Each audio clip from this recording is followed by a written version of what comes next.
All right, ladies and gentlemen, we are live here at Conestee Park as I try and figure out my headset situation. There we go.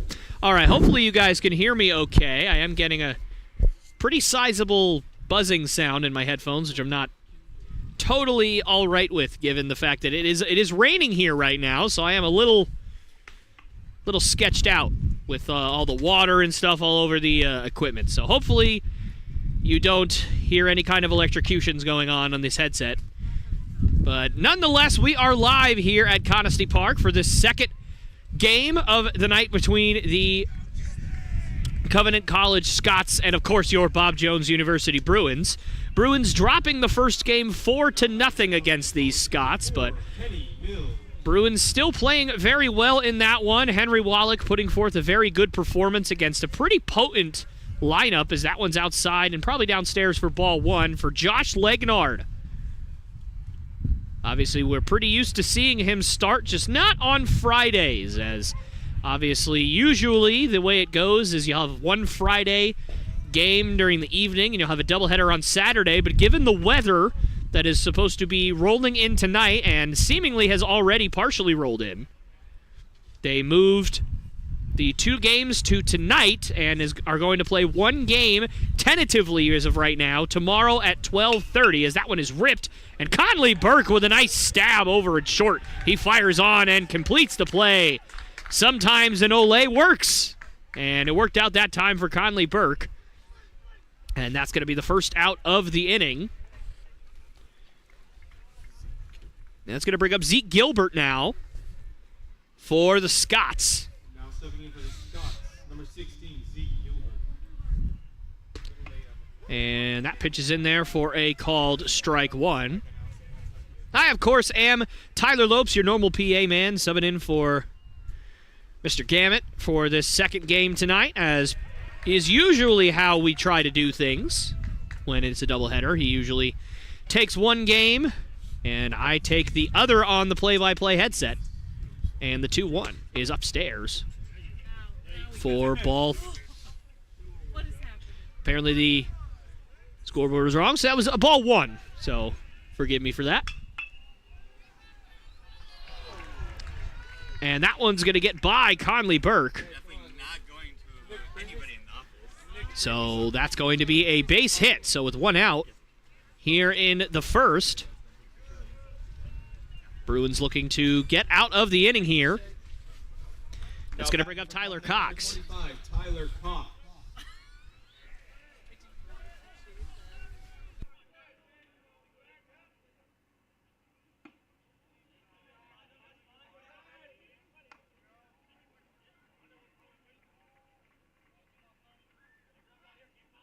Yeah, no worries. And that's a nice curveball in there for strike one. So ones are wild here in the first. Enjoy it while it lasts, because it only lasts one pitch.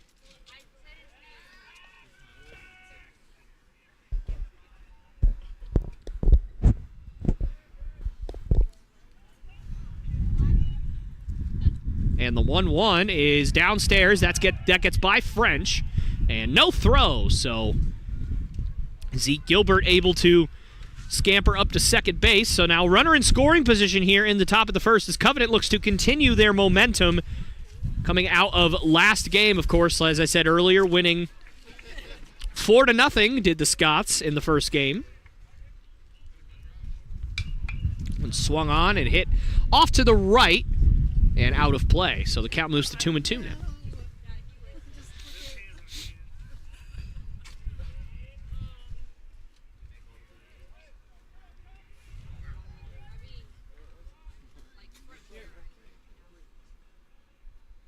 And the 2-2 downstairs and probably a little bit inside as the count moves to 3-2.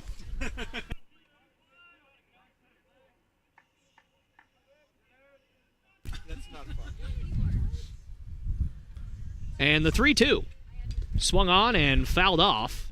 So the count moves or remains full, excuse me. Josh Legnard looking to get out of this inning without any damage here. Certainly a tougher task today against the Scots, as they have put together a lot of good at-bats. Very few of their at-bats have been unproductive, despite their low score total. That just shows you, as that one misses, so Cox will take his base.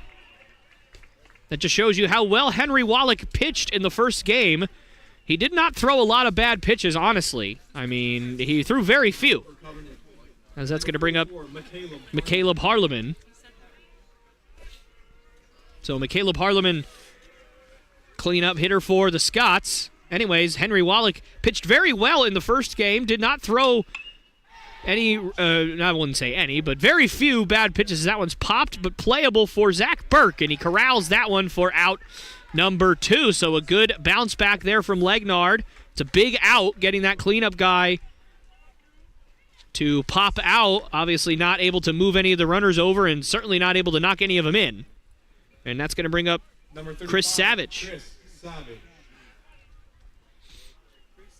Chris Savage, I don't believe, played in the first game today, but he is the designated hitter in this one. In a pretty prominent spot in the lineup, but a good chance for him to give the Scots an early lead here in the first. The 0-0. Curveball, that gets away from French. French finds it. I don't know why I'm having trouble saying French today. It's not a very difficult word, but here we are. And that gets by him. And that's going to move the runners up into scoring position. Runners on second and third, and 2 outs now for Chris Savage. And obviously a much better opportunity for him to now put not 1, but 2 runs on the board for the Scots here in the first. And the 1-0.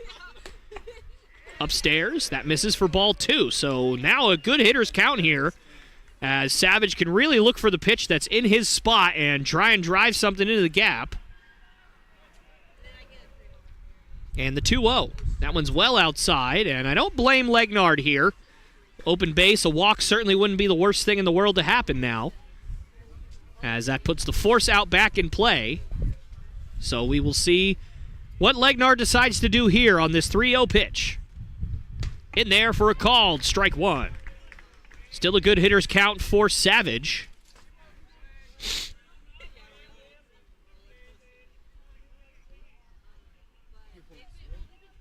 I do apologize if there are any kind of audio or technical issues that you guys are hearing. I certainly sound a little bit different than I usually do in terms of just the way the audio is giving me feedback in my headset with all the rain and everything. I don't know if that's just been a normal thing, but that was outside for ball 4, and that's going to bring up Andrew Brock, who batted 9th in the first game, now bats 6th in this one.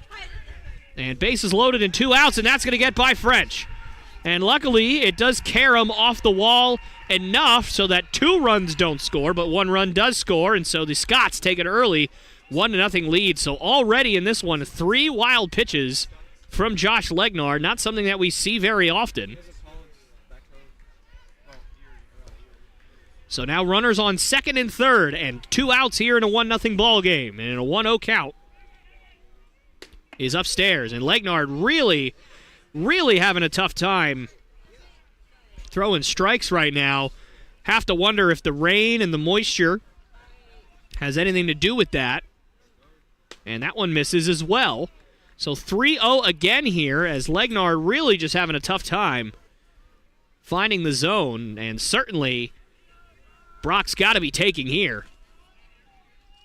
If not, I would be very surprised on this 3-0. And that misses for ball 4. Believe that is the 3rd walk already in this inning for Legnard, and certainly you don't want to go out and start walking people in the first inning, as that really messes up your game plan, as obviously you're behind the 8 ball in terms of pitch count, you're behind the 8 ball usually in terms of score. And that one finally in there for a called strike, and you could see Wes Dusick, if I'm pronouncing that correctly, not happy with the fact that he took that one right down the middle, but obviously you don't blame him, considering Legnard had thrown 8 straight balls prior to that. And that one misses for ball 1, so the count moves to 1-1. The 1-1 outside and well upstairs. So Legnard able to get that 1 strike in there, and right back to having a hard time finding the zone. And again, you have to wonder if any moisture or anything coming from the trickles of rain we're getting here are affecting that, and that one's in there for a called strike. And again, Dusick not happy with the fact that he had to take that one, and right now it's kind of a flip of a coin if Legnard's going to fire it in the zone, so we'll see what he does on this 2-2 pitch. And a nice slider and a nice job by Dusick to kind of recognize that and foul that one off, so excellent job from him. As certainly when a pitcher is kind of going back and forth on being very wild and throwing it right in the zone, you don't really know what's coming, and an off-speed pitch that ends up getting in the zone, he's able to foul it off, but he's not able to foul that one off as that swings and he swings and misses on that one for strike 3. So the Bruins give up one, but they also leave them loaded, so they are able to get out of that jam with minimal damage. So we'll head to the bottom of the first. Bruins trailing 1-0.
Now leading off for the Bruins, number 5, Riley Ramsey.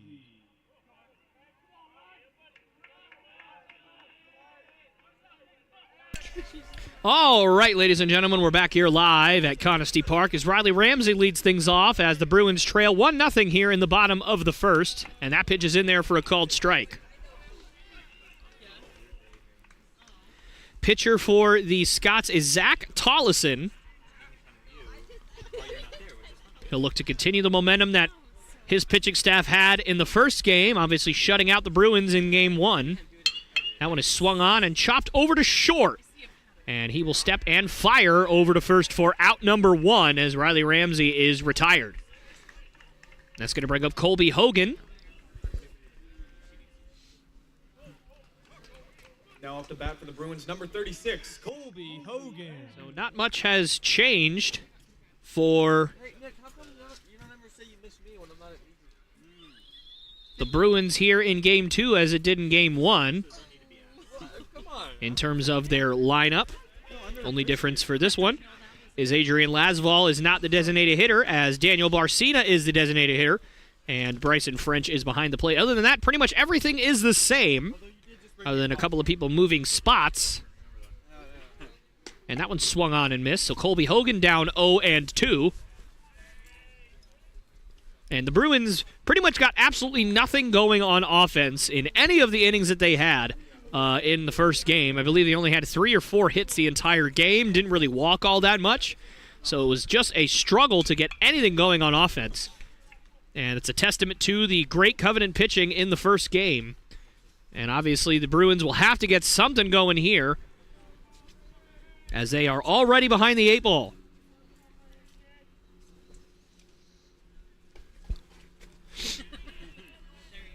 And the 0-2. In there, called strike 3. Colby Hogan knew it. And he'll head back to the dugout as out number 2, and that's going to bring up Conley Burke, who, interestingly enough, batted 8th in the first game and now bats 3rd. It's quite a jump in the lineup for sure. Number 9, Conley Burke. All right, so now I realize that my echo goes away whenever the PA mic is turned on, so that's odd. I don't know how that works. So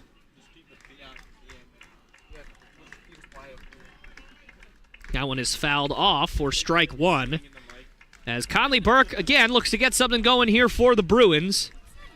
Down 1-0 here in the bottom of the first. And one thing I will say about Tollison is he works quite a bit slower, as that one looked like it was pretty much right down the middle. And no call there, so. And anyway, Tollison working quite a bit slower than the pitcher for Covenant in the first game, just in terms of his pace, as that one swung on and fouled off to the right.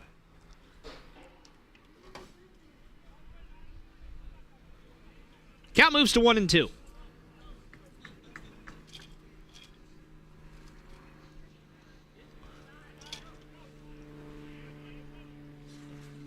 And the 1-2. Chopped over toward the right side of the infield, and that's bobbled by the second baseman, but he recovers and flips on to Tollison, who covers the bag for out number 3. So 1-2-3 go the Bruins in the bottom of the first, and we'll head to the top of the second. Bruins still trailing 1-0.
All right, folks, we are back here live as we have figured out the echoing issue, as finally I am not hearing myself blab all day, which makes me feel very bad for you guys having to actually hear me blab all day, so I apologize for that. But that one's in there for a called strike.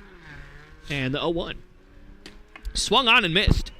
So Legnard coming out strong here in the second, after struggling a bit in the first, so hopefully he'll be able to make some adjustments here in the second and start throwing a little bit more strikes consistently, and that one's outside and downstairs for ball 1.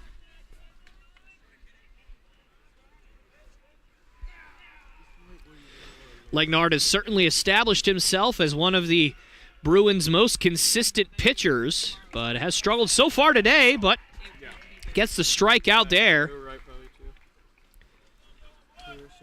As Chase McBriar will go down swinging there, and that's going to bring up Harrison Adelgren.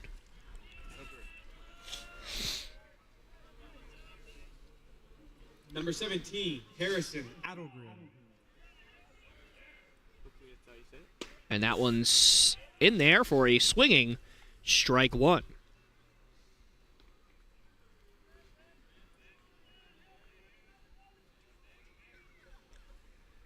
And that one misses downstairs for ball one. So the count is 1-1.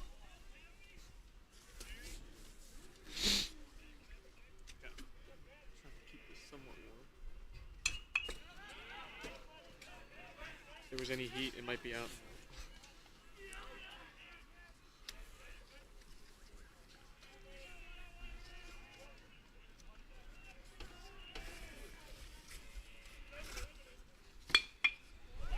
And that one is swung on and ripped out into right field for a base hit.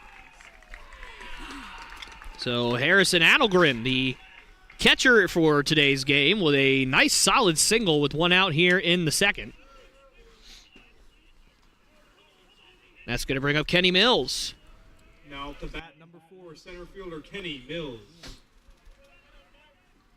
And a move over to first from Legnard, and Adelgren gets back safely.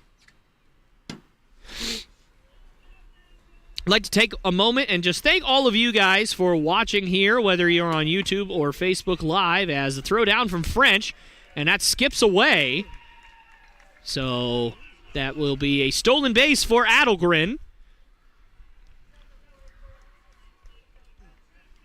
I do think he would have probably gotten in there safely, whether that was fielded cleanly or not. So I will say that will be a clean stolen base for Adelgren. And the 1-0. Swung on and fouled straight back for strike one. That's good. They're fun to watch.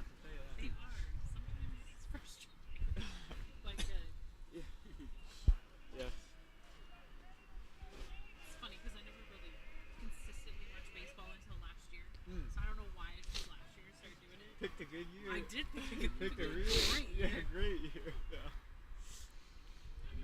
And the 1-1. Swung on and chopped over towards third. And he'll check the runner at second and fire on to first. And he is out. Very close play. Looked like he might have even beaten that out, but he will be called out at first. So that's the second out of the inning. That's going to bring up Zeke Gilbert, the shortstop Now batting number 16 for shortstop the Scots. Zeke Gilbert.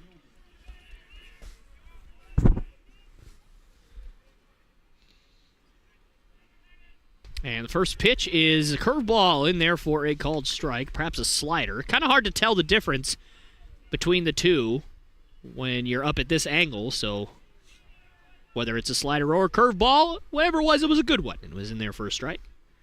And the runner kind of dances a little bit more off the bag. Looks like he's starting to time up Legnard, but that pitch is swung on and missed, so Gilbert down 0-2 here as Legnard looks to get out of the inning unscathed. The 0-2. Upstairs and well outside for ball one. It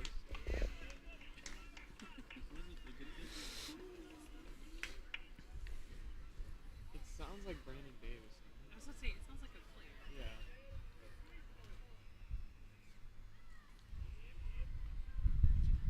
And the runner takes off, and that's going to get away from French. And the runner is going to turn, and he's going to put on the brakes, as French did a nice job of hustling back to get that one.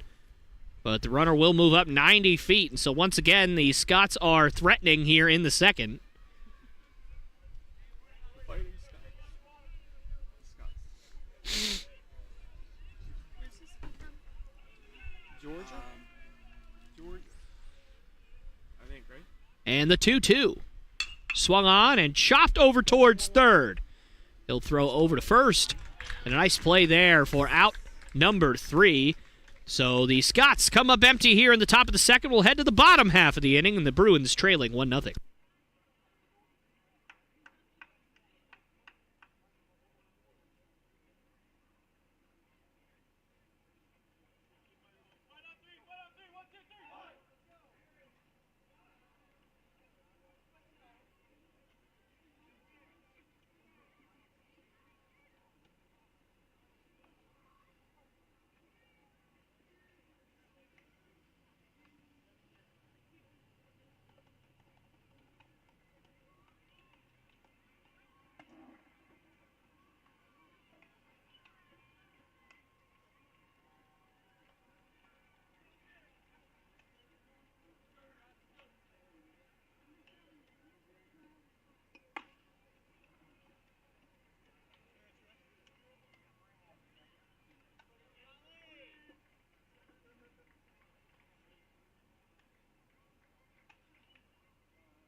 Now batting for the Bruins, number 14, Zeke Gilbert.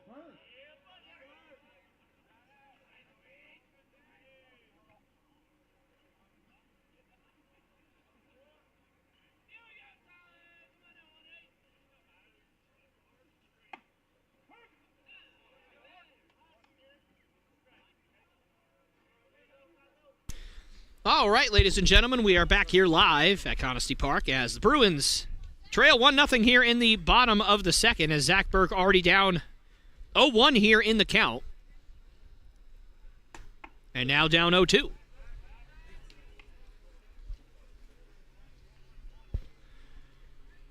As the Scots really just filling up the strike zone right now, as they have pretty much been doing all day.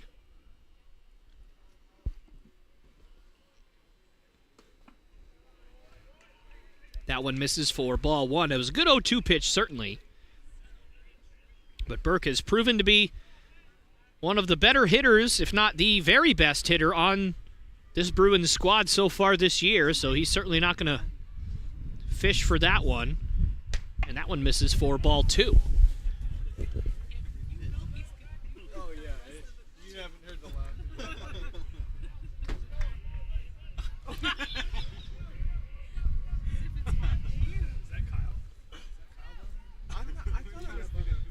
And the 2-2 inside. So the count moves to 3-2. So Burke able to work the count from down 0-2 to a full count.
And the 3-2 swing, and I believe that was a foul. And that one is swung on and hit over to short, and a nice backhanded stop by the first baseman. Coxon. That would be Tyler Cox. Yes, thank you. Apparently I don't know how to read when there's different shades of light on a piece of paper. So there you go, for those of you wondering. Next. That's going to bring up Cole Pearson, the right fielder in this one. Yeah, it's like really weird. I'm getting that. And that one just outside. One of the few times Bruins have started their at-bat with a ball. Pearson. As it has pretty much been par for the course for the Scots pitchers to get ahead with strike one. Not that time, the 1-0. That one's well outside. That actually hits off the foot of the catcher. And again, the umpire being very courteous to the catcher, going out and getting the ball after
down 2-1 here in the third.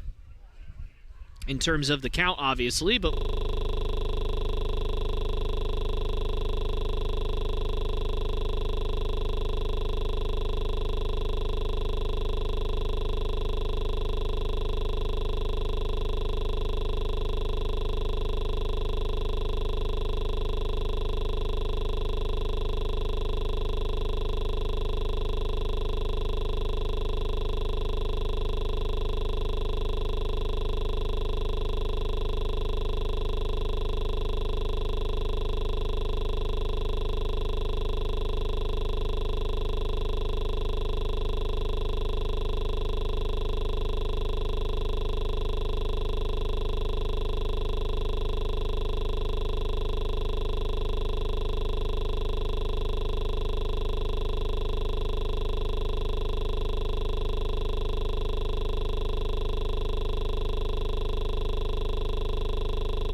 obviously, but 1-0 on the scoreboard. As that one swung on and missed. The misses right now as that one's upstairs. So the count moves to 2-1 now. So Legnard with a nice bounce back inning in the second after giving up a run in the first, and I'm sure he'll look to continue the momentum from that here in the third inning. And that one's in there for a called strike, and so the count moves to 2-2.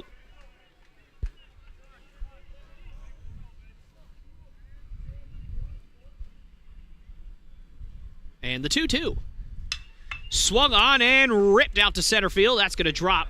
Riley Ramsey's going to head over and corral that one. So that'll be a base hit for McCaleb Harleman, the cleanup hitter. Now at the dish for Covenant, number 35, designated hitter. That's going to bring up Chris Savage, the designated hitter for the Bruins, or excuse me, for the Bruins, for the Scots. My apologies for that.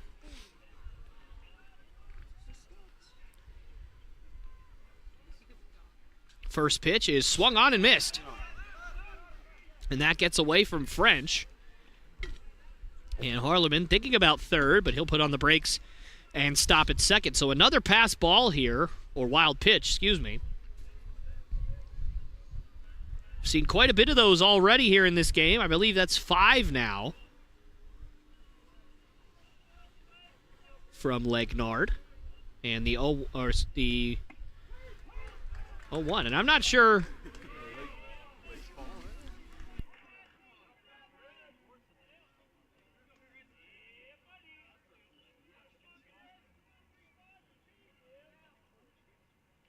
The first one, I swear he did. All right, so apparently that one's in there, and that's a called strike 3. So, yeah, apparently I was wrong. I didn't see the batter swing at that first pitch that was a wild pitch, but evidently he did. So, my apologies there. I got a little mixed up there. But nonetheless, that is another strikeout for Legnard, and that's going to be the second out of the inning. That's going to bring up Andrew Brock. Again, was the 9-hole hitter in the first game today, and now batting in the 6-hole for this one.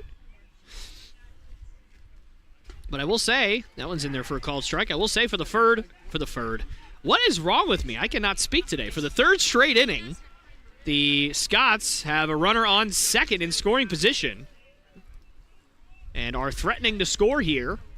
Legnard wasn't able to get out of it the first time, was able to get out of it the second time, so we'll see which side of the coin he lands on for this one. And a move over to second, and Harleman gets back standing up.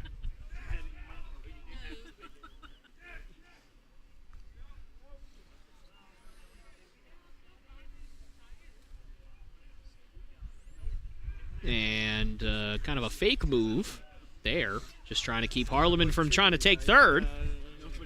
And I understand that, as certainly there have been some stolen bases already in this one, as that one swung on and fouled off. So the count moves to 0-2. Variation there.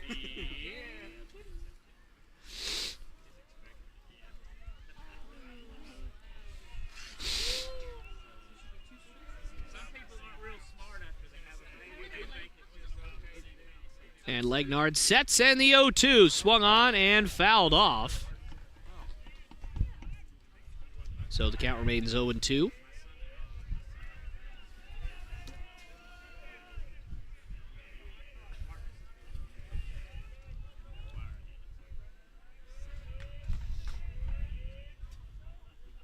And another 0-2 as that one is swung on and chopped over towards Burke. Couldn't get it out of his glove, and a nice pick over there by Zach Burke to keep that from getting to the wall and possibly scoring the run. That would have been a tough play even if he could get it out of the glove. So I'm interested to see how they score this one. I think it's going to be scored in error. But nonetheless, a tough play for Burke, and that is going to bring up Wes Dusick. Wes Dusick. So runners on the corners here with 2 outs, as again, Wes Dusick, the 7-hole hitter for the Scots, also playing right field in this one. And a move over to first. And a move like that, you're definitely not trying to pick him off there. I think in that instance, you're just kind of trying to see if he's going to go first move. And he does go that time. And Burke just eats it, as they were pretty much just trying to make sure that that runner didn't score from third. So now runners on second and third, so the force out is wiped. If the infield's going to get out of this, they're going to have to make the play. And the coach arguing something. And I think he's trying to argue that might have been a balk. Granted, I can't hear what's happening down there, but that's what I'm assuming happened.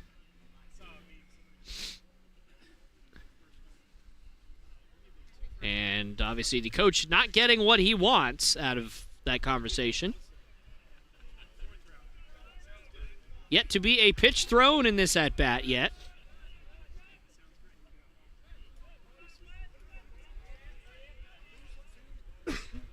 And the first pitch is swung on and fouled off to the right. Count moves to 0-1.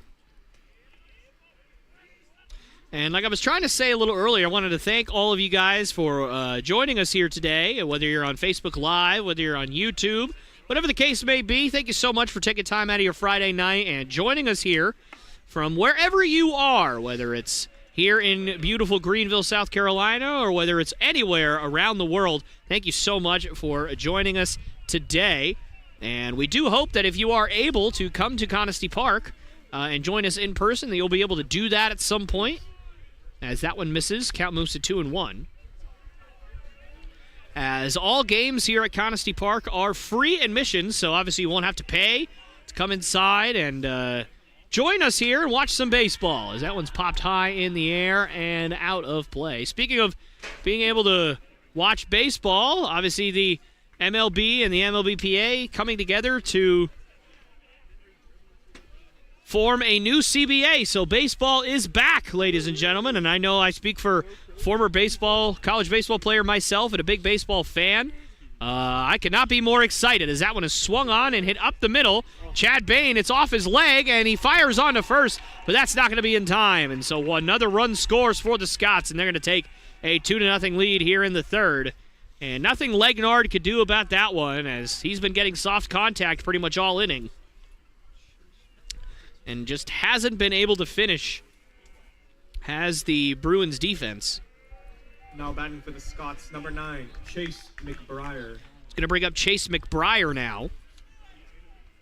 But anyways, yeah, could not be more excited, as that's a throw over to first. And the runner gets back safely. Could not be more excited for baseball to be back and for free agency to hit immediately. And it's going to be, it hasn't quite happened yet, but there will be a frenzy over the next couple of days as all the big-name players that did not sign contracts before the lockout occurred will be signing in the next few days, as it's only about 4 weeks until opening day, as that one's in there for a called strike. So I don't know if anybody remembers a couple of years ago when J.D. Martinez hadn't signed a contract and spring training had already started for teams, and that was just one player, and everybody was making a big fuss about it. Imagine that times 100. That's what this offseason is going to be. And another tough play for Bain, and that's going to be not in time. So another run scores for the Scots, and they're not doing anything special right now. They're just hitting the ball in a perfect spot so that the defense will have to make tough plays And they are just beating out these throws. Nothing really anybody can do about that one. And so that's going to make the score 3-0 here in the third, as that's going to bring up Harrison Adelgren.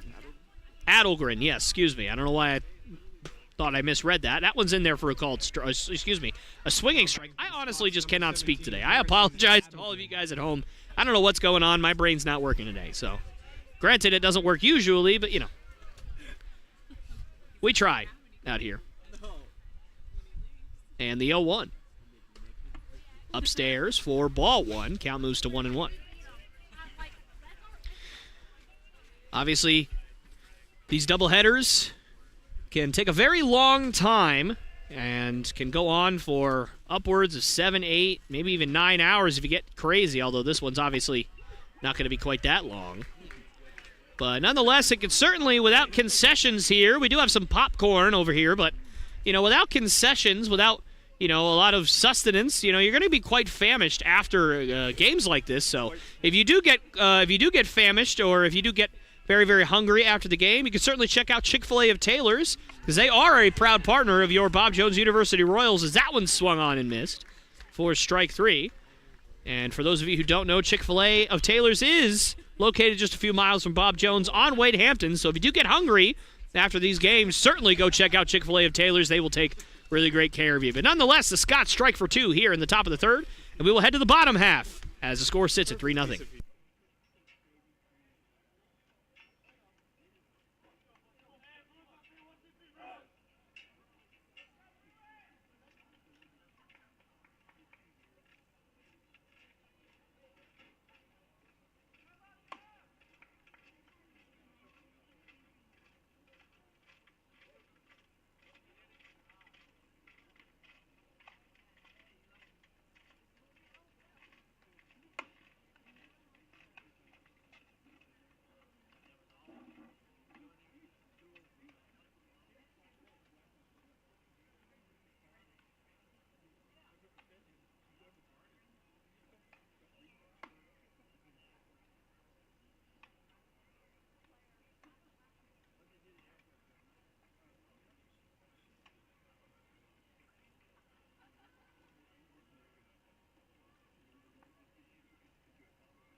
Now stepping in for the Bruins, number 29, third baseman, Daniel Wood. All right, ladies and gentlemen, we're back here live in the bottom of the third inning in this second game of the doubleheader today, as Daniel Wood steps up to the plate, and that one is in there for a called strike. Zach Smizer's not here tonight, Reader. Yeah. Where's Zach? Taking the night off.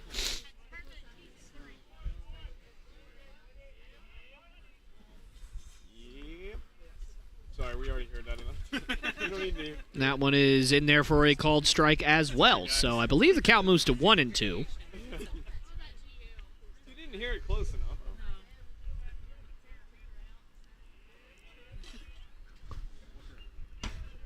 I'm gonna get on. And the 0-2, or excuse me, the 1-2, and that one just misses.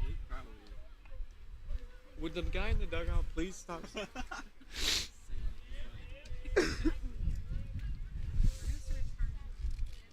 Yeah, or that. Yeah. Yep. And that one's outside. Now apparently the count moves to 2-2. All right, so I had the count wrong. My apologies. So count is now 2-2.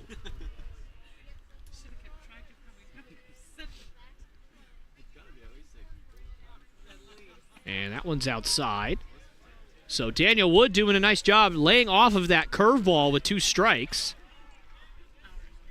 Can he win the battle?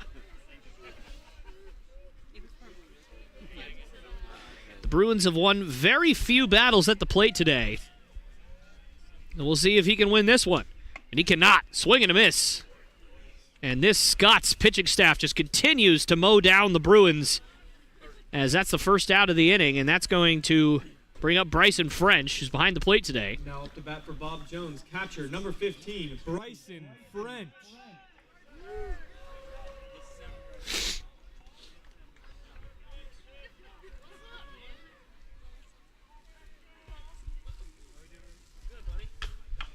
And that one is chopped down the third base line for strike 1.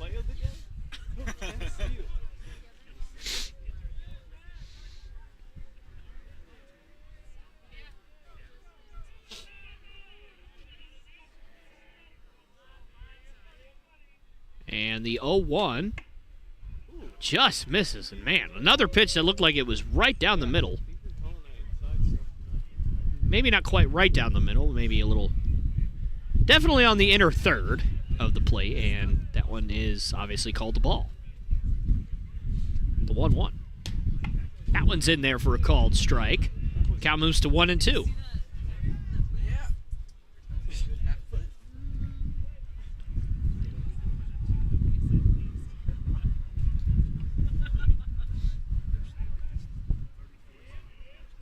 And the 1-2 is chopped over to third, and a nice stab by the third baseman, who fires on to first for out number 2. And McCaleb Harleman, the cleanup hitter for Scots, with a nice dig there. It's a tough play. Former third baseman myself, I know Second baseman number 1, all too well how tough that play is, as I probably made that about 8% of the time. So certainly a tough play to make, and that is going to bring up Chad Bain.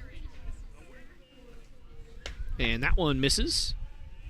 Count moves to 1-0.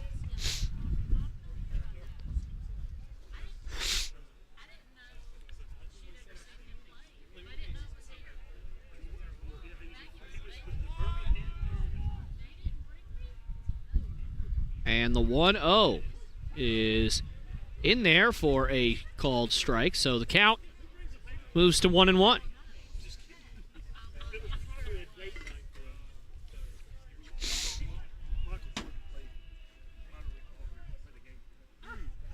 The 1-1.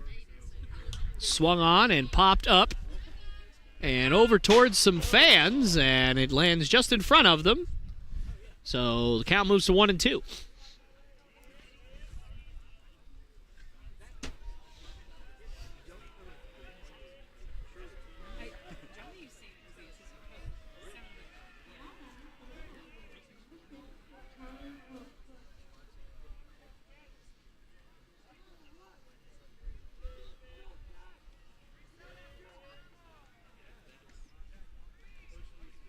And the 1-2 is outside. So the count moves to 2-2.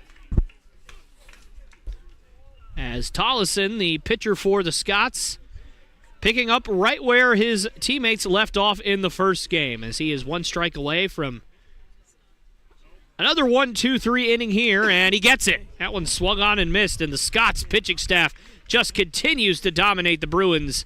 And so we'll head to the top of the 4th. Bruins trail 3-0.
All right, and we are back here live as that one is swung on and hit up the middle and past the diving Chad Bain, and that's going to be a leadoff single for the Scots.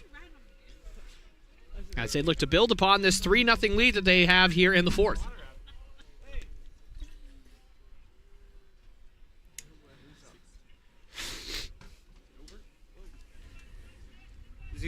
That's going to bring up number 16, Zeke Gilbert, the number 2 hitter, so the leadoff man, Kenny Mills.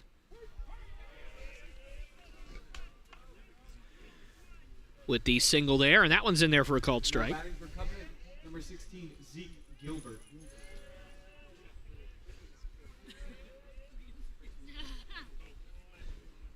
That one misses downstairs for ball 1. Count moves to 1-1. What can I think of? What can I remember? I was like, I'm gonna see if I can get you fired. And a move over to first, and Mills gets back safely. No matter how bad you are, Nick, you're still gonna win. And that one misses downstairs for ball 2. And obviously, I think one of the things that a lot of people are so excited about in terms of baseball coming back is, again, as I mentioned, all the free agents that are available. And I know as that one is ripped down the line, and that's a fair ball. That's going to get all the way to the wall. And they are going to wave Mills around, and he is moving. And there will be a play at the plate, but it is far too late. And they're going to throw over to third, and he is going to be out. And so Gilbert got a little too aggressive there, but nonetheless, a run does score on the RBI double by Zeke Gilbert, although he is thrown out at third, so the party does not last long for the Scots. So that is going to be a 4-0 lead now for the Scots. But anyways, I know here in the beautiful state of South Carolina, baseball is one of the few sports that you guys do not have a team for here in the Carolinas. So obviously there are a lot of Braves fans here, and I'm sure many of them are worried about what's going to happen with the beloved Freddie Freeman, as that one is swung on and missed. I will say I do genuinely hope that he goes back to the Braves, but I don't know, guys. What do you guys think? That one's upstairs and high for ball 1. Count moves to 1-2. It's just a very exciting time to be a baseball fan and to be a sports fan in general. As somebody who does a lot of sports podcasting myself, this is going to be the first time that NFL and MLB free agency will happen at the same time. So it's just going to be a complete mess over the next few days trying to cover all of that and get all the information across to everybody. It's going to be a wild week, and I'm certainly looking forward to it. So a 3-2 count here from Legnard. And a curveball swung on and fouled off to the right. Count remains full.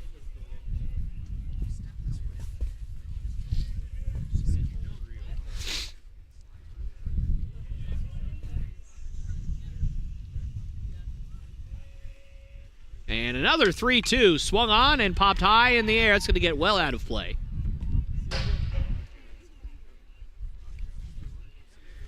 Count remains full here.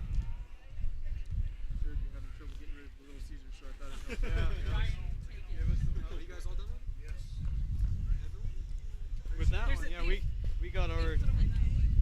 We got ours. And that one's in there for strike 3. So Legnard able to win that battle. And that'll be 2 outs in the inning. Covenant number 44, Caleb Harleman. That's going to bring up Caleb Harleman, the third baseman and cleanup hitter. Made a nice play at third last inning, and now looking to win this battle with the bat here. That one misses for ball 1. And the 1-0.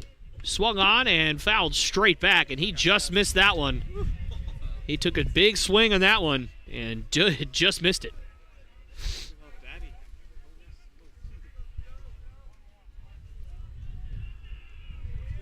And the 1-1 swung on and hit up the middle right by the glove of Legnard, but snagged by Burke He'll fire on to first, and a nice stretch from Zeke Burke will be out number 3. So we will head to the bottom of the 4th inning as the Bruins trail 4-0.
Now batting for the Bruins, number 5, center fielder Riley Ramsey.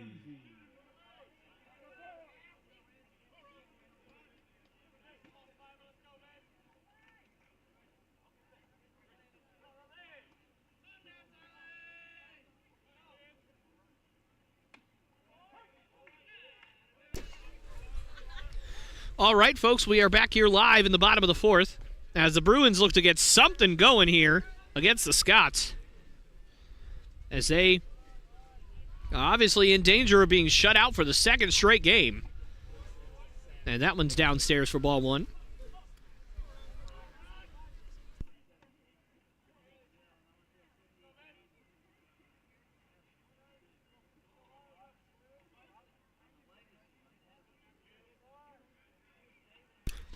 That one is swung on and missed. So the count moves to 1-2 on Riley Ramsey, who I believe Johnny might have talked about it in the first game, but in case you missed it, Riley Ramsey did hit a 3-run home run. Not in the last game, but last week, last Saturday, as that one misses for ball 2. Bruins at the time trailed 4-1. And Riley Ramsey hit the game-tying 3-run home run to keep the Bruins in it, although they ultimately did fall short. But still, nonetheless, a big moment for Ramsey as that one is chopped to third. Could be a tough play, and it is off the glove of Harleman. So Riley Ramsey will reach base, and he might have honestly beat that out regardless. So it'll be interesting to see what they score that, but nonetheless, leadoff man on for the Bruins. 6, Colby Hogan.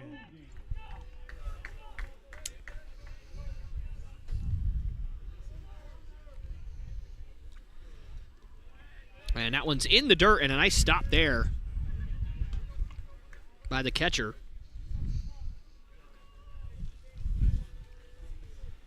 Be Harrison Adelgren. Nice stop from him there. Count is 1-0. And that one's swung on and fouled off. Count moves to 1-1.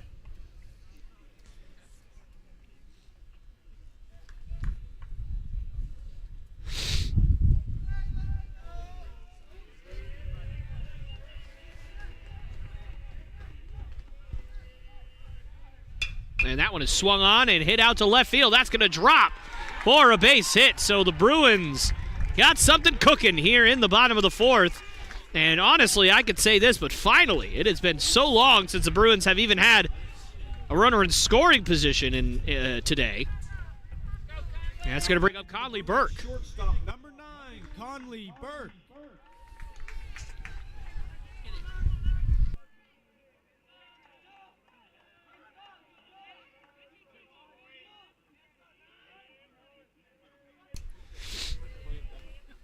And the first pitch to Burke is curveball.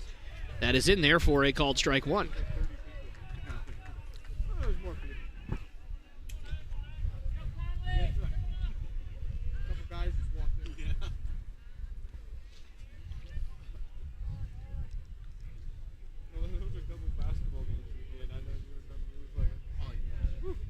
And that one also in there for a called strike. And Burke down behind the 8-ball, 0-2 here.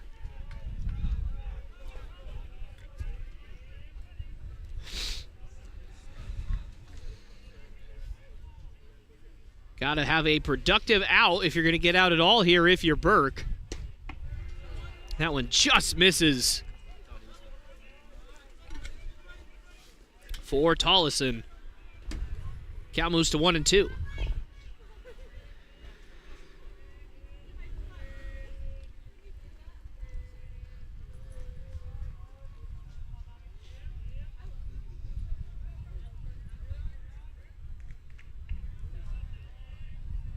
And the 1-2 swung on and missed. So Burke goes down on strikes. And that's going to bring up Zach Burke now. And if you want anybody on this Bruins team in a situation like this, it's definitely going to be Zach Burke. Has proven to be a great hitter with runners in scoring position and just a great hitter overall for this team so far. But today it has been a struggle for him as it has been a struggle for everyone on the Bruins offense. Just has been a tough day at the dish. And that one's outside for ball one, but probably the best chance of the day so far for the Bruins to score is right now, as obviously you got one of your better hitters up at the dish, runners in scoring position, or a runner, in scoring position. Swung on and hit out toward right field. Right fielder will backpedal just a couple steps and make the catch. And Ramsey, very lucky that shortstop did not cut that ball off. Otherwise, he would have been a dead duck out there. But luckily, that ball's sailing over his head. So he'll get back safely. That's going to bring in Daniel Barcina.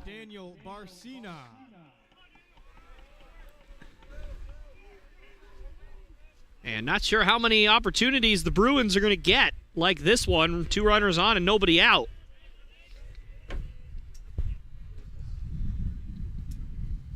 So they'd absolutely love to see them capitalize here if they want to try and get back in this game. As obviously we only play 7 innings in these doubleheaders, so time is of the essence for the Bruins. The 1-0 outside, and a good hitter's count for Barcina, who has showed some gap-to-gap power so far this year in spurts. And certainly they would love to have that happen here again,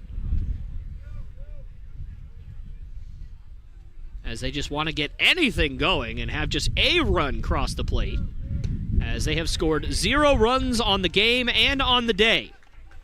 And that one's downstairs, so Barcina's worked a nice 3-0 count here, definitely in the driver's seat.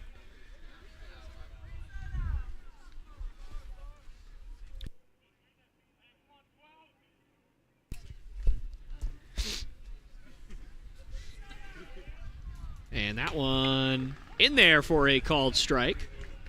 You don't want to get rain?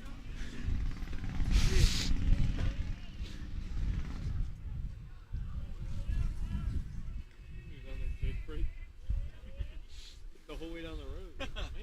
And the 3-1. Also in there for a called strike. And both those pitches really on the outside.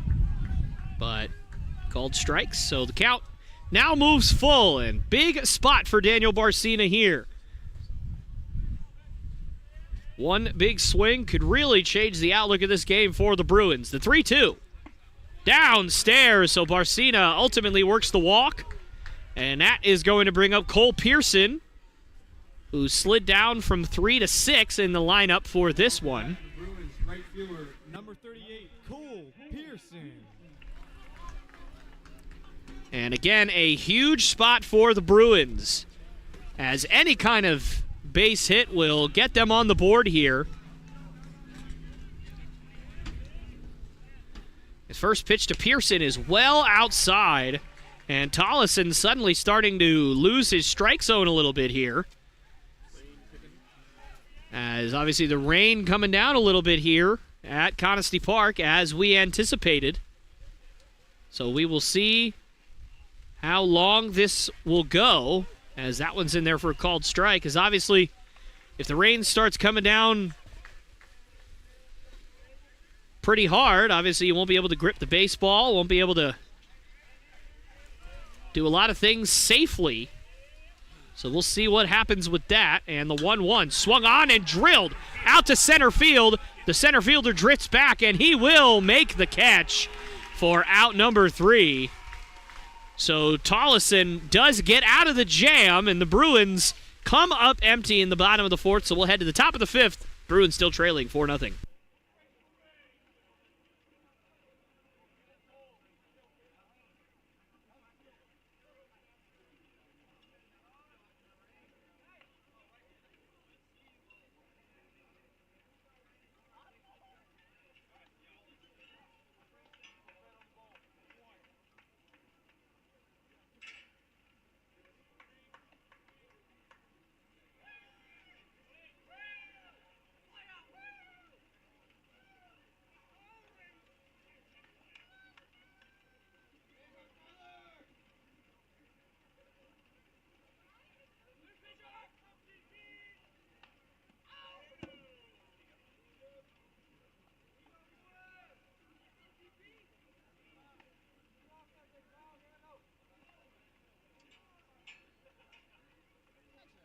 Now on to pitch for the Bruins, number 41, Tyler Pearson.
All right, and we are back here live as that one is skied out towards center field. Riley Ramsey having a tough time tracking it in the rain, but he does and makes the catch for out number 1. Now batting for Covenant, number 1, Andrew Brock. And we have a new pitcher for the Bruins, as it appears to be Adrian Lasval. Oh, 41, excuse me, not 11. I can't read. So 41, that will be Tyler Pearson. My apologies there. So forgive me, Mr. and Mrs. Lasval, if I gave you a scare. And the 0-1. And that is just a bit in the dirt, we'll say. That was definitely down. He bounced it in there. I remember I threw a changeup like that. That was just so wow, and that one almost hits the batter in the head there, but it was just so not, like, just so, it didn't reach home plate at all. and it hopped to my catcher, and he caught it in the strike zone and then just held it there and like he was framing it. And I appreciated that effort, but it was probably the worst pitch ever. So, and that one is scorched down the left field line. That's going to get well foul. Count moves to 1-2. And that's something you don't see every day. An Indiana Pacers umbrella. That is in South Carolina. That's a pretty interesting one. I have not seen that one yet. I like it, though. Tyrese Halliburton, man. That's one of my favorite players in the NBA. I like him. Even though he's been a Sacramento King for his entire career except for 2 weeks ago, but it's fine. And that one is hit out towards second base, and a pick by Bain, and a nice play from Chad Bain. Made that one look easy, and that's going to be out number 2. So the rain's slowing down a little bit here now, so hopefully that means that we'll be able to finish this one.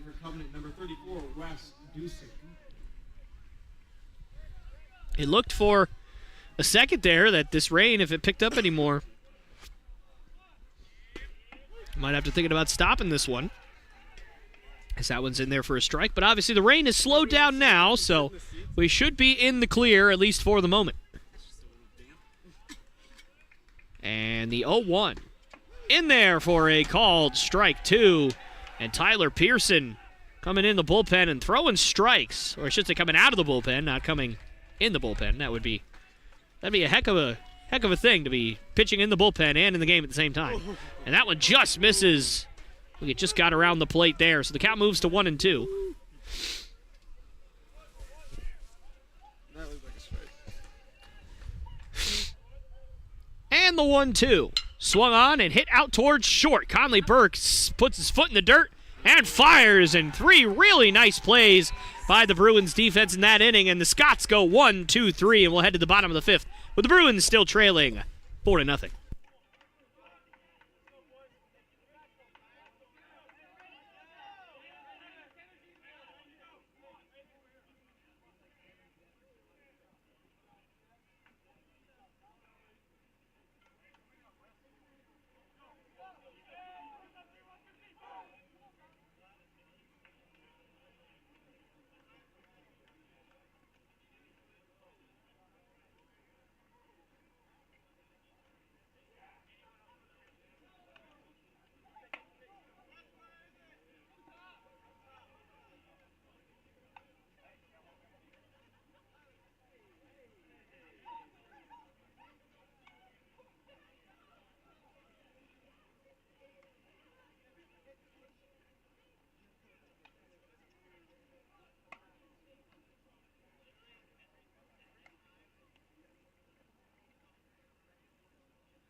Now up to bat for the Bruins, third baseman number 29, Daniel Wood. All right, we are back here live as Daniel Wood will step up to the plate here, looking to get something going for the Bruins.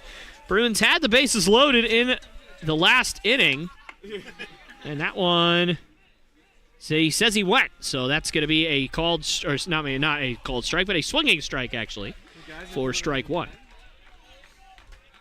And the bullpen's empty.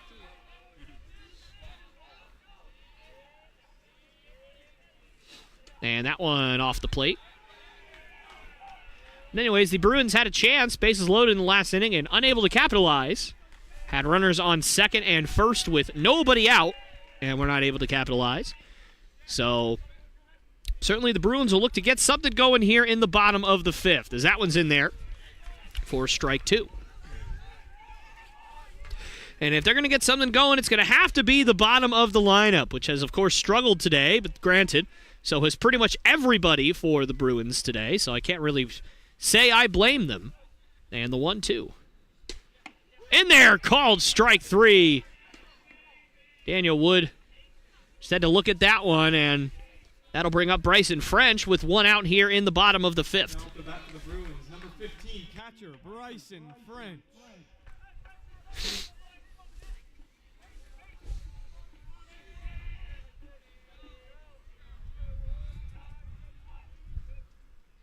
And that one outside for ball 1.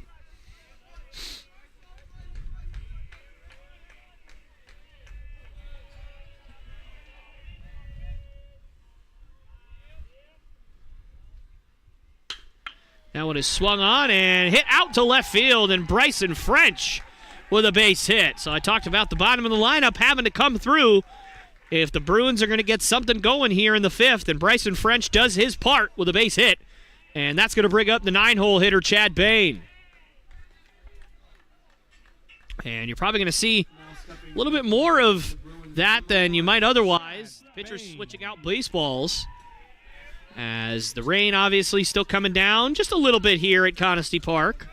Nothing like it was about 10 minutes ago when it was really starting to come down here for a few minutes, but then obviously it has slowed up since then, and that one is swung on and fouled off. And the umpire, again, going to take a moment and bring a ball out to the pitcher, as maybe that did strike the catcher. And even if the catcher isn't hurting from something like that, it is still nice to see the umpire give the catcher a second, because oftentimes it still stings even if they don't sell it.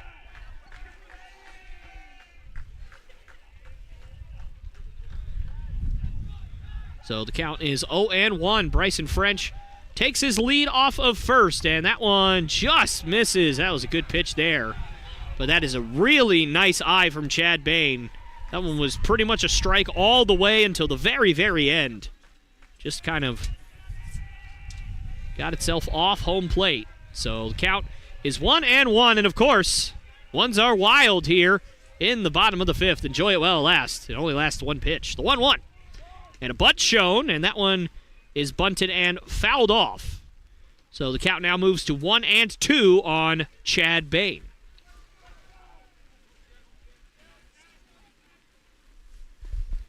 And the rain's starting to pick up just a little bit here at Conestee Park. And I will say, I was a little bit surprised that these games were happening today. And that one is inside, and it hits Chad Bain in the back. Chad Bain will no doubt have some back pain. I can make some really terrible rhymes for all of you today, so you're welcome. As that's going to bring in Riley Ramsey. As, again, the Bruins have a nice chance to get something going here. Riley Ramsey. As I said, the bottom of the order is going to have to come through if the Bruins are going to get something going, and they have. 2 on and just 1 out for the top of the lineup here for the Bruins in Riley Ramsey. And Riley Ramsey, not too disfamiliar with moments like this as that gets by the catcher, and that's going to allow both base runners to move up 90 feet. So it'll be interesting to see how Tollison is going to approach this as open base. And I've said this a few times in past broadcasts. Open base means you can really just be a little bit more careful, especially if you have a dangerous hitter up at the plate like a Riley Ramsey. If Tollison is a little more comfortable facing Colby Hogan, I wouldn't be surprised to see him kind of try and pitch around Ramsey, but not that time as he fires that one in there, and it's fouled off to the right for strike 1. And if the Bruins are going to have a chance to come back in this one, it is probable that they're going to have to do something with this opportunity here. As that one swung on and fouled off. Obviously, I'm not saying that it is an impossible task to come back from down 4 in the bottom of the 6th and bottom of the 7th, but certainly it would definitely help their comeback if they could come through now in the 5th, make things a little easier when the pressure's on. The 1-2. Swung on and ripped out to center field, and that's going to be run. No, it's going to get by the center fielder, and it's going to get all the way to the wall. 2 runs are going to score. Riley Ramsey chugging around. He's going to have it inside the park homer. He's going to come all the way around, and for the second time in 3 games, Riley Ramsey has a 3-run home run here for the Bruins.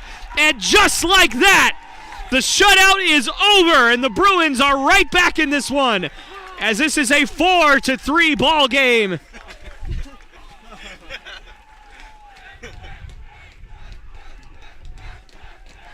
And the yes chants breaking out in the Bruins dugout for Brian Danielson, the very famous wrestler, came up with that one.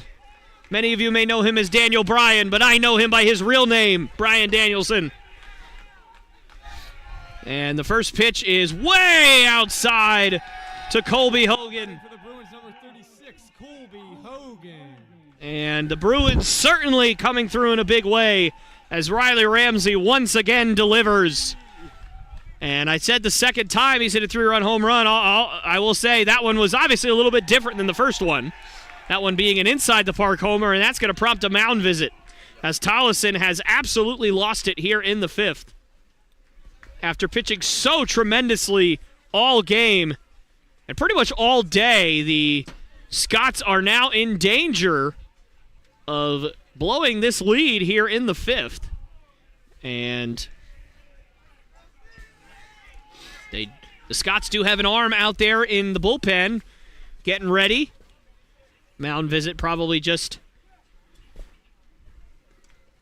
a tactic to get that pitcher a little bit more time to get ready here in case he has to come in this inning, which I feel like if Colby Hogan gets on here, it was probably pretty likely. So we will see.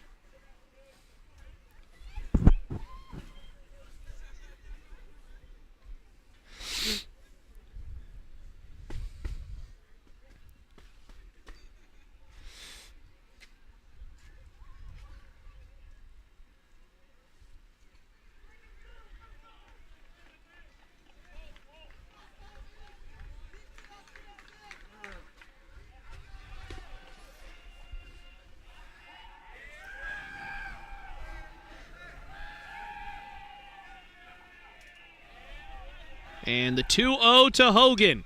Swung on and popped high in the air on the left side of the infield. Could be a tough play, and it's dropped! Colby Hogan will head to second, and he'll get there! And this rain is causing problems for both sides, but it really comes back to bite the Scots there. And I was about to say, I'm surprised Colby Hogan swung at that, considering there was a mound visit. But it ended up working out for the Bruins, and unfortunately for Tollison, I think that's going to be the end of the day for him, even though that, of course, was not anywhere near his fault. But I think that might be it for Tollison, despite that, and it will be. So Tollison certainly did more than enough to keep his team in the game, but he'll leave the game on a sour note with the tying run in scoring position with one out here for the Bruins. So we'll take a quick break, and we'll have that pitching change for you in just a moment.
Now on to pitch for Covenant number 13, Connor Austin.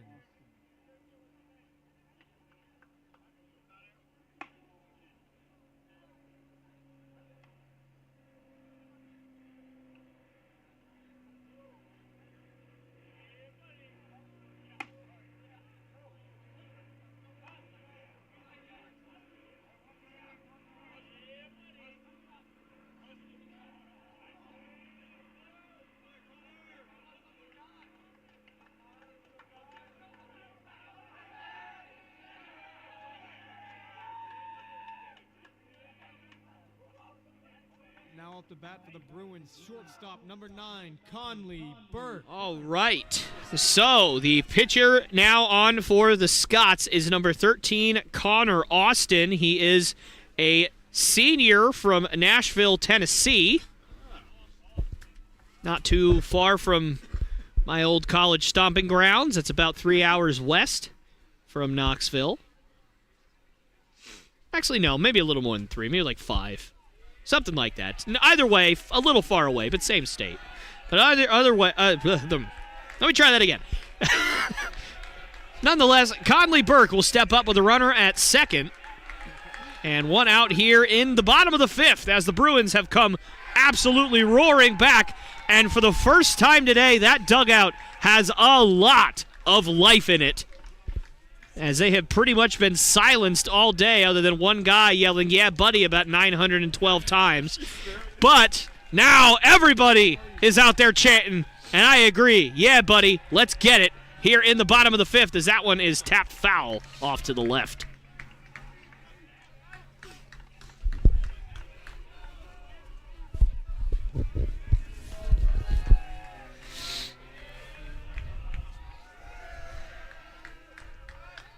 And as we can see, ones are wild again for the second time here in the inning. Unbelievable.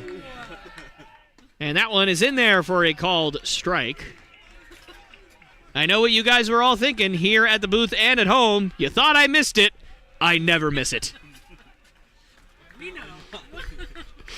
The count moves to 1-2. Okay. No, dear. And a curveball. Oh, great pitch there from Austin, but Burke, stone cold, takes it. As long as we're talking about wrestlers, might as well say stone cold. Got Brian Danielson, stone cold. Who else? Just bring him on. And quick move over. Very open from the stretch here. Open stance, I guess. And the 2-2 in the dirt. That is a heck of a stop That is a nice one. by Adelgren, the catcher. Wow. I mean, that had the backstop written all over it, and that was a fantastic stop. And a full count here to Conley Burke.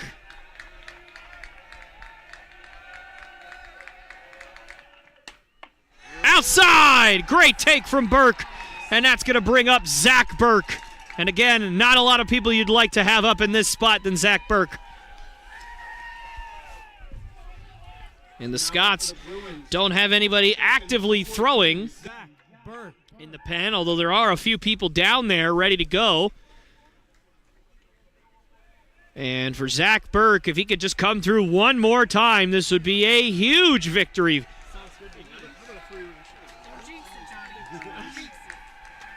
for the Bruins if they're able to come all the way back in this one.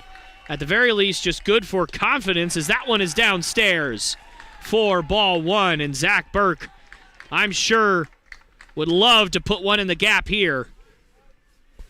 That would really get that dugout rocking.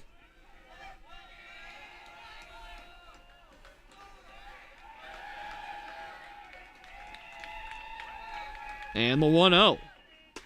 In there for a called strike. Burke gives a courtesy nod of acknowledgement that that was indeed a strike. And not really much you could do with a pitch like that.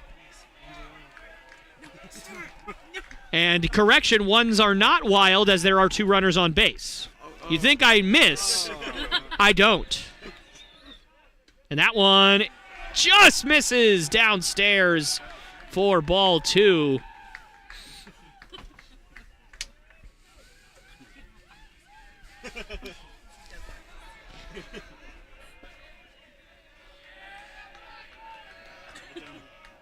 And the 2-1. Downstairs, and a fantastic hitter's count for Zach Burke. 3-1. Runners on first and second. A 4-3 ball game in the bottom of the fifth. It's going to have to be sitting fastball here if you're Zach Burke. And he'll certainly look to drive it. And that's well outside. So another walk. And the yes chance break out one more time. And that's going to bring up Daniel Barcina. And he'll be looking to come through in the clutch like John Cena right now. And as I said earlier, he has shown his power at spurts during this season, and I'm sure he'd love to do it here again. But certainly the pitcher for, and that one swung on and hit down the left field line and fouled. Pitcher for the Scots, Connor Austin, having a bit of a hard time throwing strikes so far in this inning. I was going to say Barcina might be wise to be a little patient here with one out, but obviously he did not do that. So behind 0-1. And the 0-1 from Austin. Swung on and in a left field gap. That's down. 1 run will score. 2 runs will score. Zach Burke moves on to third. No one covered the bag. And the Bob Jones University Bruins have come storming back. And the yes chants come out again. And this time, the yes is for the lead here in the fifth. And that's going to bring up Cole Pearson, who would look to keep this thing rolling. And just like that, the Bruins go from being possibly shut out for the second straight game to putting up 5 runs here in the fifth with a chance for more. And that chance lies in the hands of Cole Pearson. The right fielder for this evening contest. And that one's in there for a called strike. And I have to say once again, Daniel Barcina coming through for the Bruins. As I said at the beginning of this inning, before it all started, the bottom of the order has to come through. And from the 8-hole hitter now all the way to the 6-hole hitter, the Bruins have not gotten an out. And that is just what happens when the bottom of the order can come through for the top, is sometimes you just get rolling and suddenly you're up 5-4 here in the fifth.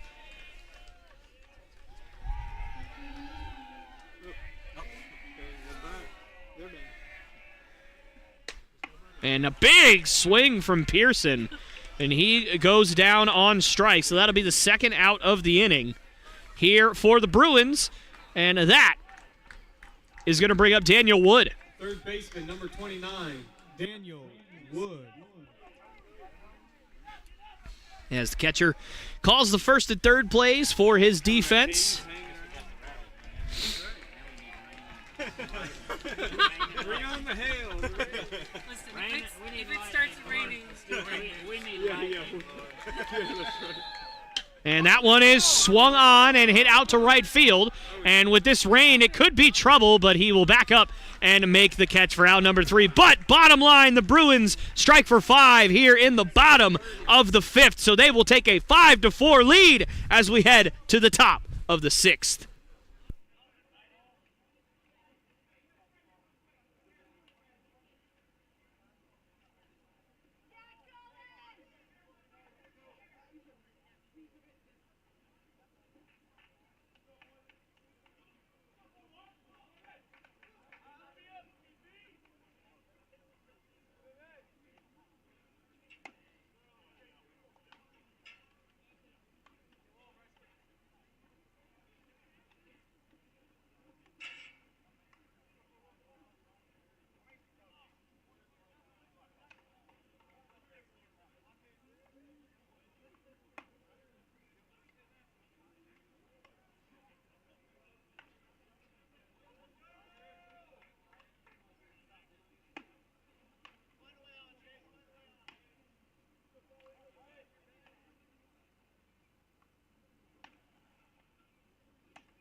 All right, ladies and gentlemen, we are back here live as Tyler Pearson will toe the mound for his second inning of work.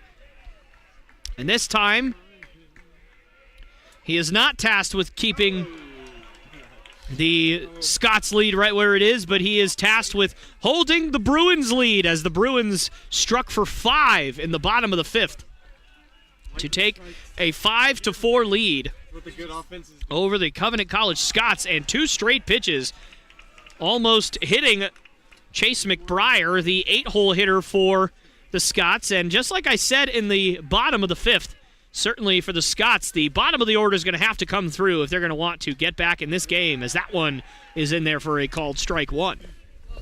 Sorry. My bad.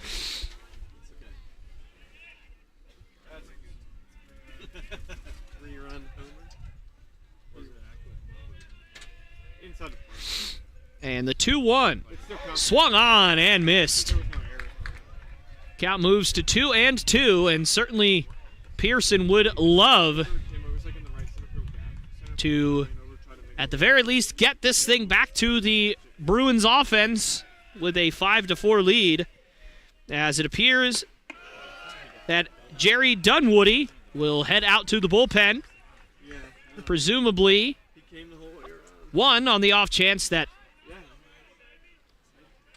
Like the dugout came to life. Pearson cannot get out of this, as that one is popped high in the air, perhaps playable, but that will eventually get into the seats.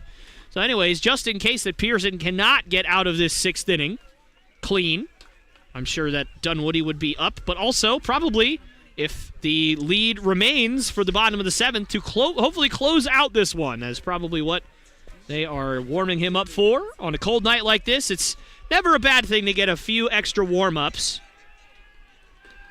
as a pitcher, as it could take a little while after you've kind of been sitting for, however many hours we've been here, 4, 5, whatever the case is, as that one is up and way in. So Pearson starts this inning off with a walk, and that's going to bring up the number 9 hitter, Zach Tollison. Oh, excuse me. That is the Harrison Adelgren. My apologies. I was looking at the pitcher. Like I said earlier, I can't read, so don't worry about it. So runner on first, and Harrison Adelgren up to the plate, and he will swing and miss at that one for strike 1. Now batting for Covenant number 17, Harrison Adelgren.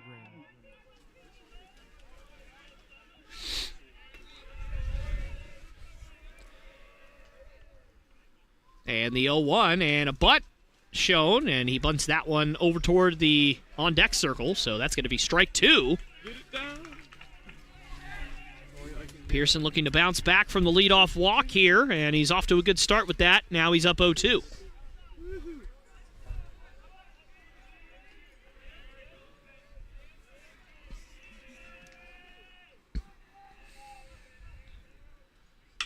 And that one is pulled high in the air out to left field, fairly straight away.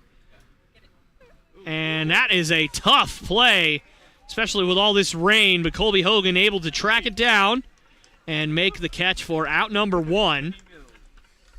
So Pearson doing a good job attacking the 9-hole hitter and forcing him to try and beat you. And as most college pitchers know, most of the time the 9-hole hitter, if you do attack him properly, will not beat you, especially at this level.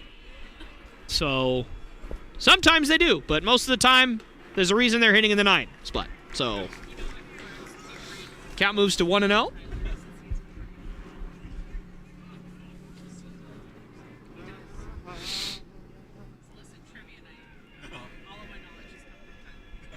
And the 1-0 swung on and fouled off, so the count moves to 1-1. Ones are wild once again here in the top of the 6th.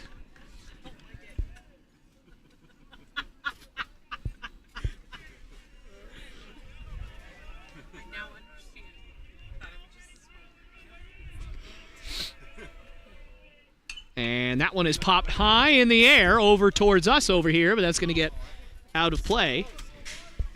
And smack off of the entrance gate over there behind us here at the booth.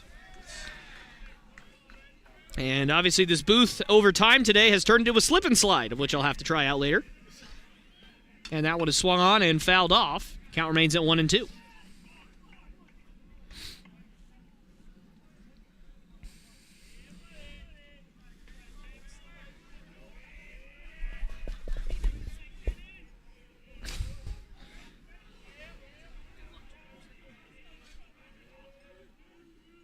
And that one's in there, called strike 3. Tyler Pearson with a big strikeout, and that's out number 2. That's going to bring up Zeke Gilbert. Now batting for the Scots, number 16, Zeke. That was a big strikeout of the leadoff hitter for the Scots. That was a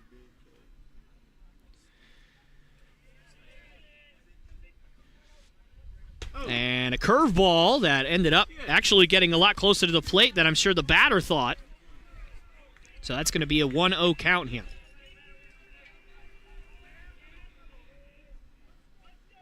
And Pearson's 1-0 is swung on and hit out to left field. Actually, it's going to be left center, and it appears that Riley Ramsey will call off Colby Hogan, and he'll make the catch for out number 3. So Tyler Pearson does his job and gets the Bob Jones Bats one more chance here in the bottom of the 6th to add on to their 5-4 lead. So we'll head there when we come back.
Now batting for the Bruins, number 15, Bryson French.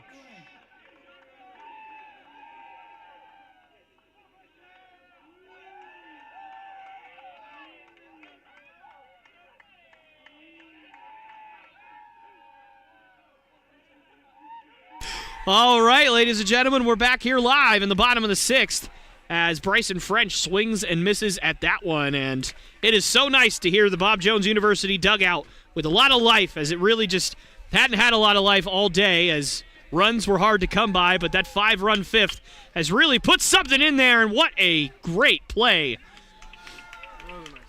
by Connor Austin, who tried to come in relief and stop the bleeding for the Bruins, and unfortunately it was not successful, as he ended up giving up the lead. But nonetheless, it's going to bring up Chad Bain. So the Bruins nearly batting around in that last inning. Actually, I do believe they did bat around in that last inning. And that one is tapped to the mound again. And that time, he can't make 2 in a row, as that one is absolutely fired way out of the way for the first baseman. And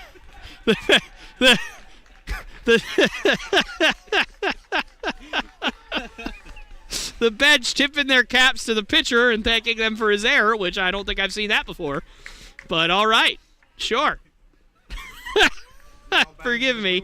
I just was not ready to see that. Sorry for all of you guys at home that may or may not have seen that. I don't know what you guys could see on your camera, but I saw it, and it was beautiful. That's all I'll tell you. Oh, goodness. Oh, boy. So that's going to bring up Riley Ramsey again, and he swings and misses at that one for strike 1. And again, Bruins threatening to score here in the 6th, and you know they'd love to add to this one-run lead and pick up their second victory of the season. And to be able to come into tomorrow's afternoon matchup with these Scots with a little bit of momentum. Granted, if that game even happens at all, obviously rain been coming down here at Conestee Park on and off for the last about hour or so. And it's supposed to rain through the night, so we'll see how that kind of works. And that one's outside for ball 1, so the count is 1-2 now.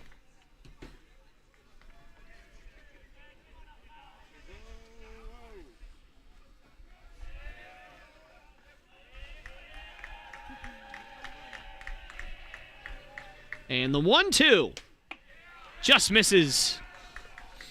Count moves to 2-2. Riley Ramsey with a 3-run inside the park homer in the last inning that really was the spark plug for the Bruins. Obviously, if the center fielder had played it a bit differently, we might be telling a different story of this game. And that one is in there for a called strike 3. Ramsey couldn't pull the trigger, so he will not come through that time. But nonetheless, that'll bring up Colby Hogan. Number 36, left fielder, Colby Hogan. Left fielder. And that one is swung on and fouled off to the left by Hogan. Count moves to 0-1.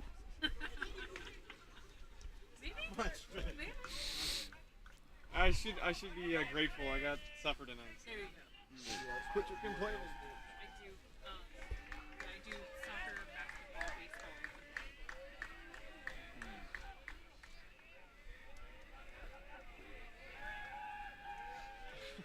And the 0-1 swung on and missed. Another big swing from Hogan, but he couldn't catch up to it. Count moves to 0-2. So runner on second, 2 outs in the bottom of the 6th. So Bruins nursing a 1-run lead, and I'm sure they'd love to add to it with a chance to close it out in the top of the 7th. And that one's well inside for ball 1.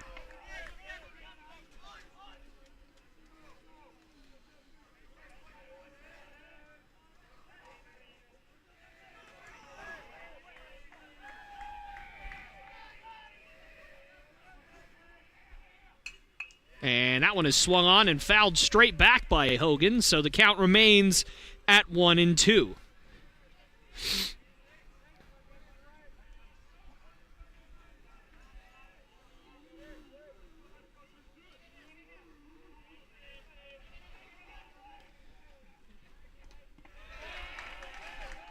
And that one's downstairs. Count moves to 2-2.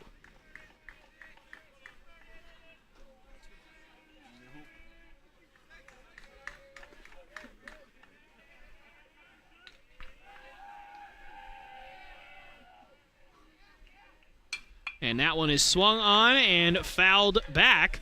So Colby Hogan really doing a good job making Connor Austin really work for it here in the inning. And Austin has evaded danger so far in this inning. Can he win the battle here against Hogan, or will the Bruins strike for more here in the bottom of the 6th? A 2-2. In the dirt. Count moves to 3-2.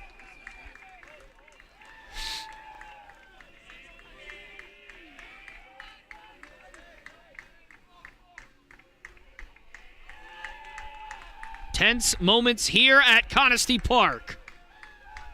Austin's 3-2. In there, called strike 3. Another great curveball. And we will head to the top of the 7th as the Bruins come up empty here in the bottom of the 6th. But we'll head to the top of the 7th as the Bruins will look to close things out. And it looks like it's Tyler Pearson's ball game. And we'll be back in just a moment with the conclusion of this one.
All right, folks. We are back here live from Conestee Park as Tyler Pearson looks to close things out here in the top of the 7th as the Bruins have a 5-4 lead, looking for another victory. And a big swing and a big miss from Tyler Cox, the first baseman for the Scots. It certainly will be no easy task for Pearson as he's got to go through the heart of the Scots order. 3, 4, 5 in order. And that one, a check swing, and he certainly went on that one. Count moves to 1-2. And I'll tell you, these Scots are having a hard time picking up Pearson's curveball so far.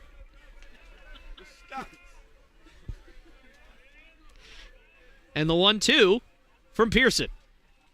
Swing and hit out towards right field, and that's going to drop for a base hit. So Tyler Cox able to just slap the bat out there, and that's a tough thing about facing great players like this is you can make the best pitch you possibly can in this scenario, and it still ends up working out in the favor of the batter.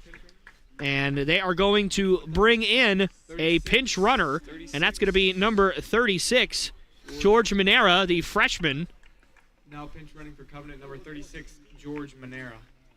He's pulling him out.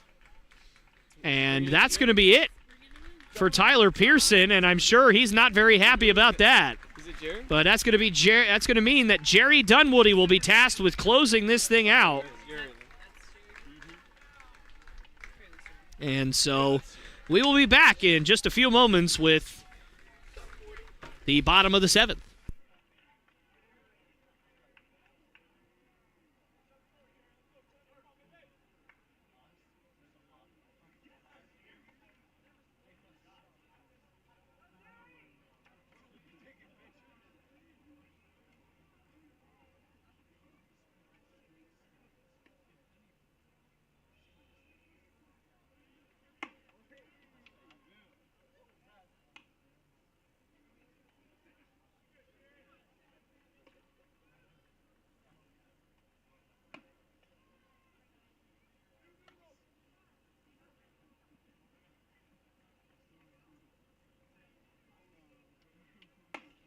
Now on to pitch for the Bruins, number 7, Jerry Dunwoody.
All right, so we are back here as Jerry Dunwoody looks to close things out. Runner on first, nobody out, and a big swing and a miss from McCaleb Harleman, the cleanup hitter, excuse me, for the Scots.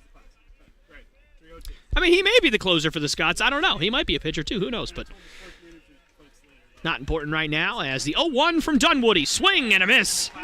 And I tell you what, these guys have really had a hard time with off-speed pitches today, and I think that's what the Bruins are looking to exploit here. So obviously with the pinch runner, that means that will be the end of the day for Tyler Cox. And the runner going, and batter having to protect on 0-2. He swings and fouls that one off. And I was just going to say, with the pinch runner, we'll see if he moves, figuring that he's going to throw another off-speed pitch, and he certainly did. 4-5, we're winning. Listen, we had a rally in the bottom of the 5th. So and we're at the top.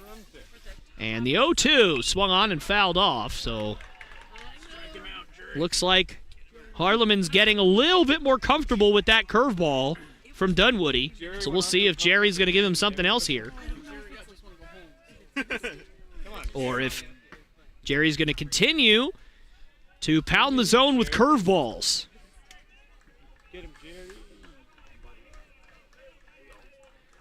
And a move over to first. And I potentially have a baseball game at 12:30. It depends on they're waiting to see what the weather does if they're going to play. runner gets back safely.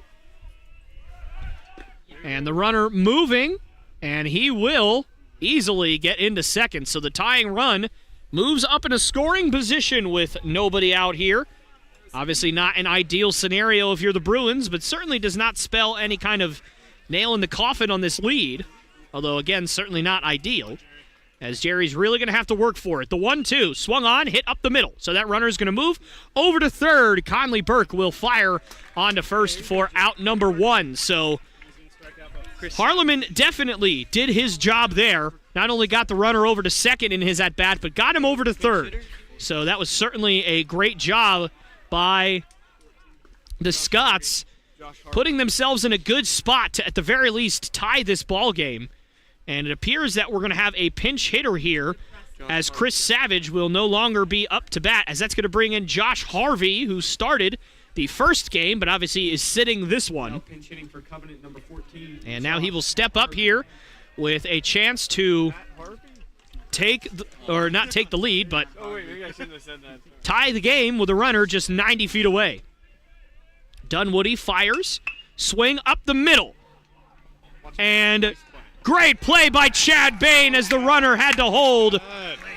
And you have to wonder, and you could actually see, if I don't know if you guys could see that on the broadcast, but I could see the third base coach telling the runner that he should have gone on that one, as it was slow enough for him to go. And that might end up really costing Andrew Brock? the Scots here, unless Andrew Brock can come through. And with 2 outs here, Jerry Dunwoody is 1 out away from closing this one out for the Bruins, and that one just outside for ball 1. Now batting for Covenant number Andrew 1, Brock, the second baseman for the Scots in this game. And Jerry Dunwoody firing his 1-0 pitch, and another curveball, and that one's in there for a called strike. A lot of curveballs from Dunwoody so far, and I can't blame him, as it has been pretty successful so far. And Dunwoody's 1-1. Swung on, hit out towards right field. It is drifting, and it will land foul. Very close there for Andrew Brock, almost able to tie up this ball game. Just a matter of about 5 to 10 feet. But now the Scots are down to their last strike. Bury one on his Very tense moments here at Conestee. Jerry sets. Dunwoody fires. The 1-2 is outside. Count moves to 2-2. And certainly a walk wouldn't be the worst scenario in the world either, as you just continue to go down the bottom of the order for the Scots. But certainly you want to get this out right now if you are the Bruins. That one swung on and fouled off. Nice job from Brock there to spoil that one. That was a good pitch from Dunwoody. So the count remains at 2-2.